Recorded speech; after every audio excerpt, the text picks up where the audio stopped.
Hey everyone, and welcome to this video. Today I'm at Kenny U-Pull, and what I'm going to show you is this one in particular is a 95 Chevrolet, GMC Sierra 1500, but it's the same as the Chevrolet Silverado 1500. Now what we're going to go through is a bit of a brief history on these vehicles.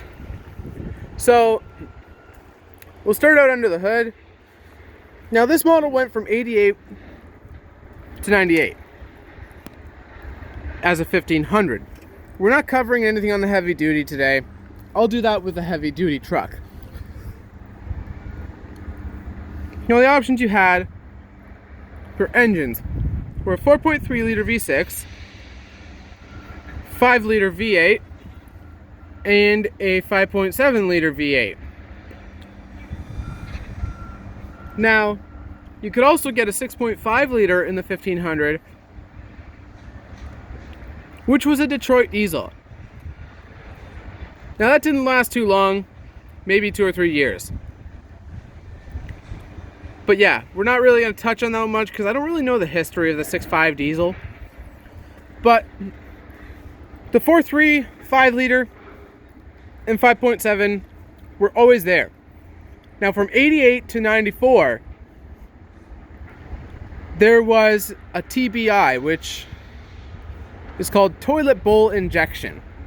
And well, yeah, it was kind of crude, but it worked.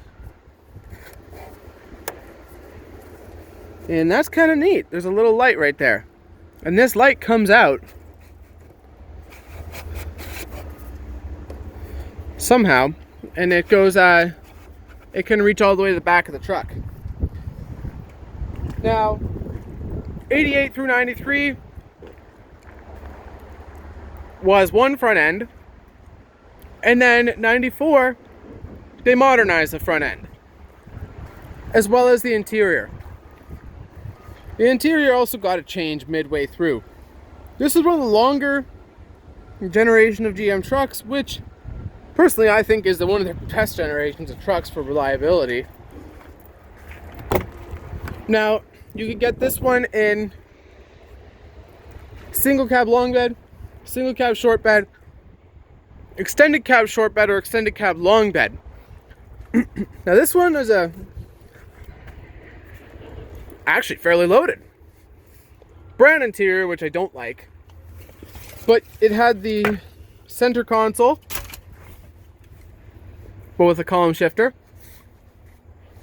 I love the GM leather in these days. It was really nice, soft, and comfy. You could get electronic or manual four-wheel drive selection. This one has the manual selection, which, you guys, it's much more reliable.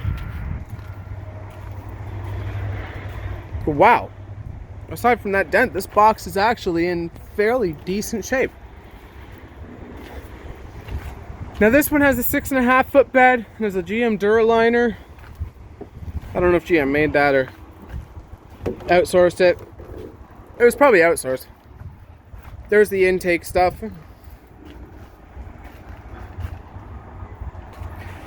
But I'm going to come back up to the front and we'll finish explaining the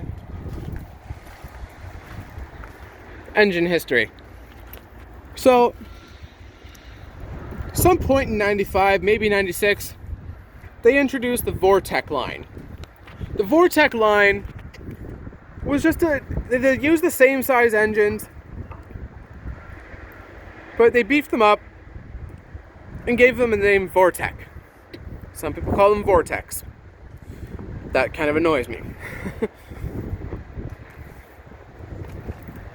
But they were very much the same. They're very much still reliable. And these came with a 700 R4 in their earlier days, and then a 4L60E in the later.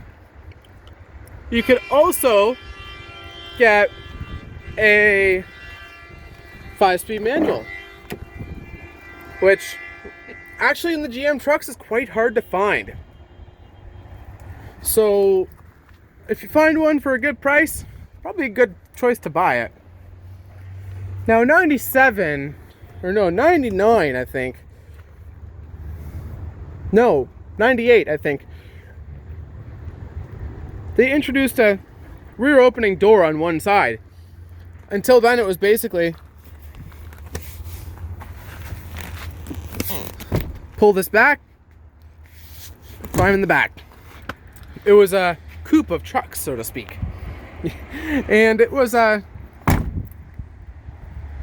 of annoying because, well, it was inconvenient. This one has 280,000 kilometers on it, so it goes to show they're pretty reliable. So the aftermarket world for these is huge now. And people are starting to restore them now. Like, they'll get the new modern mirrors for them. They'll do all kinds of stuff now. And, well, you know what? I can see why. They're a good quality built truck. They were built when trucks were trucks and men were men. This one obviously has had some frame repair done to it. I mean, it was a plow truck. So, what do you expect, right? Now, this one had independent front suspension no matter what. 4-wheel drive, 2-wheel drive, whatever it was. It had independent front. Just like this. Now, it was kind of problematic because of its multiple joints. But you know what? It worked. And it definitely gave the nicest ride quality out of all the trucks. I'm not going to deny that at all, because it most definitely did. And, well, if I could find one of these to restore, well, I probably would.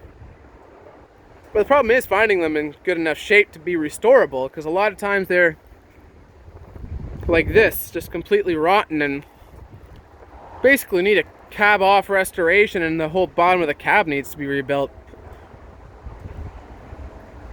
As you can see, someone was trying to sell this truck for $950.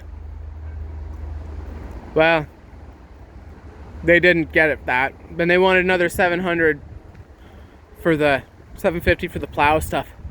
So, yeah. This truck had a hard life. Guaranteed. You could also get fender flares on it too, though. And, well, you know what? I like these trucks. Anyways, thanks for watching. If you want to see more videos like this, please drop a message down below in the comments. If you like this style of video, please hit that like button as well as subscribe for more. Have a great day, everyone.